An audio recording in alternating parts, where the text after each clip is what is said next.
मैं सबसे पहले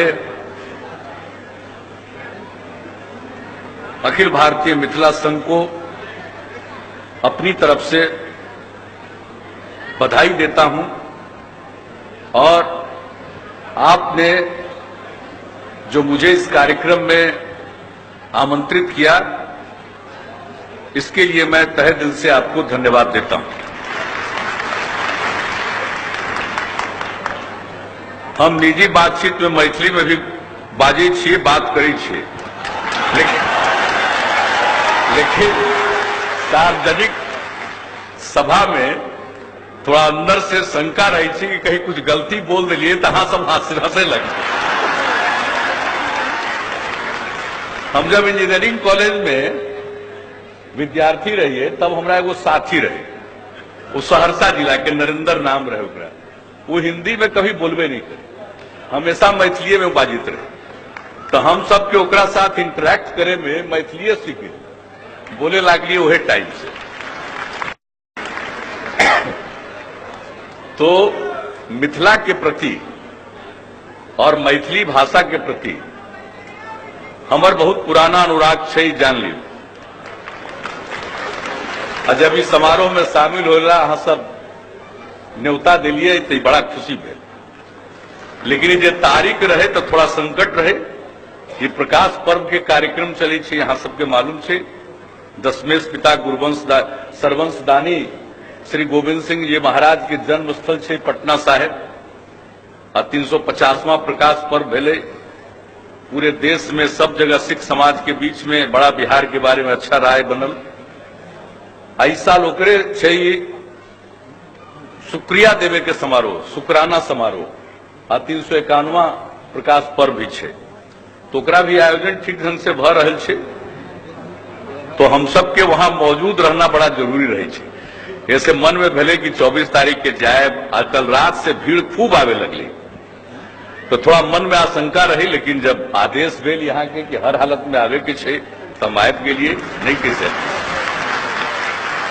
आई तो हमार सब दिन से विचार छे, बिहार के विकास के बिना देश का विकास संभव नहीं है, और मिथिला के विकास के बिना बिहार का विकास संभव नहीं है।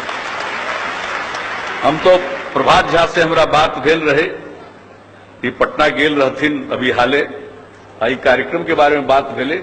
हम मां जानकी के संबंध में, मिथिला के और सब इम्पोर्टेंट जगह के बारे में बात भेले। हम इनका आमंत्रित करे छी, अहाँ एक बार आबि जाओ, हम और सब लोग के बैठाएब, अब मिल करके अहाँ से अपने के दिमाग में जे आइडिया छे, वैसे तो हम सब जगह गेल छी, लेकिन और बढ़िया से कौन काम कैसे करे के चाहिए यहाँ बतेबे, और वही हिसाब से हम सब काम करबे। ये सब तो हम लोग की खुशी के बात है। अब मिथिला का जो इतिहास, कला, संस्कृति, किसी भी क्षेत्र में आज आप जान लीजिए, कवि कोकिल विद्यापति जी महाराज, ये सब किसको नाज नहीं। और विद्यापति जी के जन्म स्थान, उनका निर्वाण भूमि, सब जगह हम गेल छी। एक बार हम प्रवास यात्रा पर निकली, वह सिलसिले में हम सब जगह गेल रही। तो इन सब चीजों में हाल में हम एक बात बताते हैं, महाकवि विद्यापति जी के बारे में तो हम सब बचपन से जानित रहिए, लेकिन अभी हाले एक जगह हमरा और जाए के मौका मिला, वो अयाची मिश्रा जी के गांव में। अद्भुत हमरा देखिए, हमरा उतना मालूम नहीं रहे, लेकिन जब हमरा न्योता मिलल तो हम गेलिए वहां और जाकर के देखलिए कमाल, 600 साल पहले। और नाम भेल अयाची उनका इसलिए कि कोई से याचना कभी नहीं की। उस समय का जो राजपाट था वो सब उनकी मदद करना चाहते थे, लेकिन उन्होंने किसी से मदद नहीं ली, इसलिए उनका नाम पड़ ले अयाची मिश्र। जब हम वहां गए, हमने देखा, हमको तो आप समझ लीजिए हम उसके बारे में उसी तरह से सोच रहे। हमको तो लगा है कि उसके नीचे भी बहुत कुछ निकलेगा। जैसे मंडन मिश्र जी के यहाँ उनके जन्म स्थान पर गए, वहां भी हमने उस समय कहा कि इसमें अभी बहुत कुछ निकलेगा। उस समय गए वहां, और उस समय की बात जो जाने कि उस समय वो सबको निःशुल्क पढ़ाते थे। लेकिन उनकी एक ही शर्त थी कि जो पढ़ेगा, पढ़ने के बाद 10 लोगों को मुफ्त में पढ़ाएगा।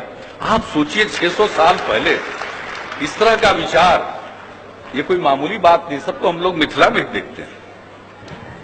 और जो मिथिला की चित्रकला, हम लोग उसके लिए संस्थान स्थापित कर रहे हैं और उसके लिए सब काम चल रहा है। और मिथिला की चित्रकला को हम लोग इतना प्रसारित कर रहे हैं, आप सबके मालूम छे ये बापू के चंपारण सत्याग्रह के शताब्दी समारोह छे, अब प्रकाश पर्व भी छे, सब में जो भी हमारे अतिथि आते हैं सब लोगों को हम जो स्कार्फ देते हैं उसमें मिथिला पेंटिंग रहती है, भागलपुर का सिल्क और उस पर मिथिला पेंटिंग, ये सब लोगों को हम लोग हवाले करते हैं और उसी का प्रचार प्रसार कर रहे हैं।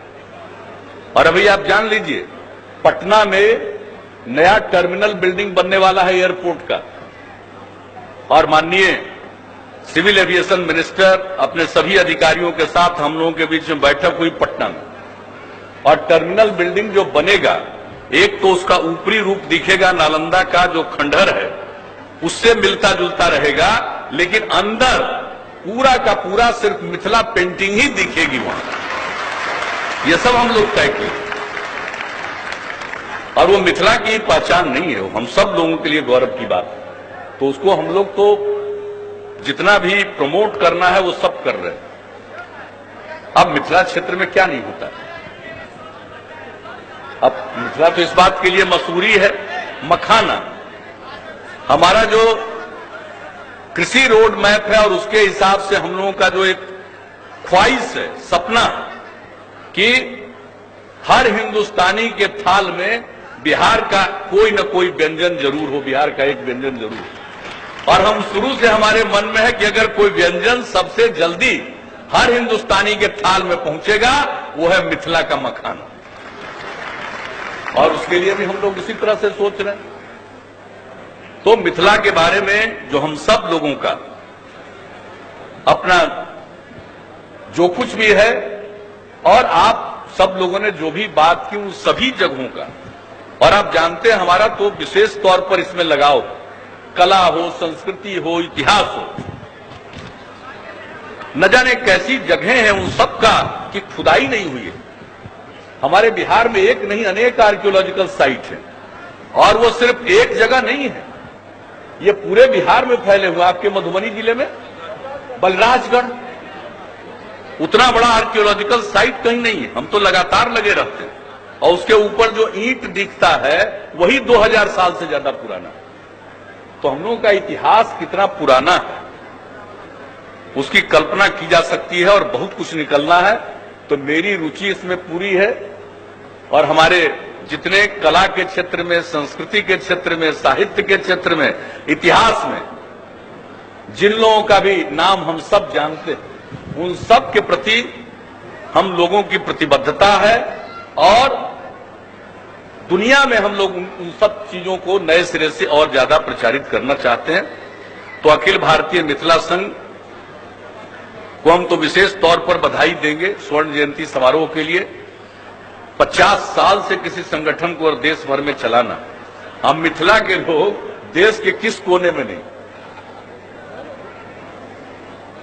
हम जब एग्रीकल्चर मिनिस्टर रहिए आदरणीय अटल जी के सरकार में, तो हम गेलो एक बार छत्तीसगढ़, तो हमारा पता चल रहे कि यहाँ कम से कम 3 लाख मिथिला के लोग।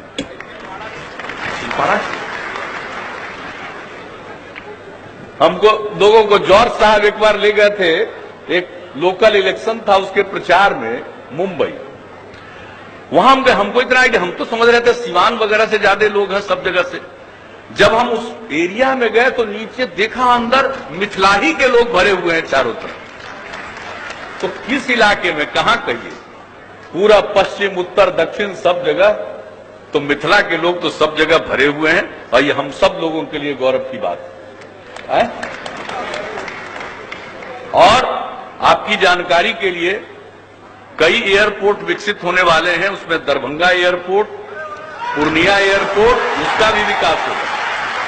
और इन सभी एयरपोर्ट के लिए हम लोगों की केंद्र सरकार के साथ बातचीत हो चुकी है, निर्णय हो चुका है और राज्य सरकार से उन लोगों ने कहा था कि टर्मिनल बिल्डिंग के लिए, ये दोनों चूंकि एयरफोर्स का है, टर्मिनल बिल्डिंग के लिए राज्य सरकार को जमीन देनी पड़ेगी। आपको मैं बता दूं, सरकार ने कमिट कर दिया है, जमीन का अधिग्रहण भी हम लोग कर रहे हैं।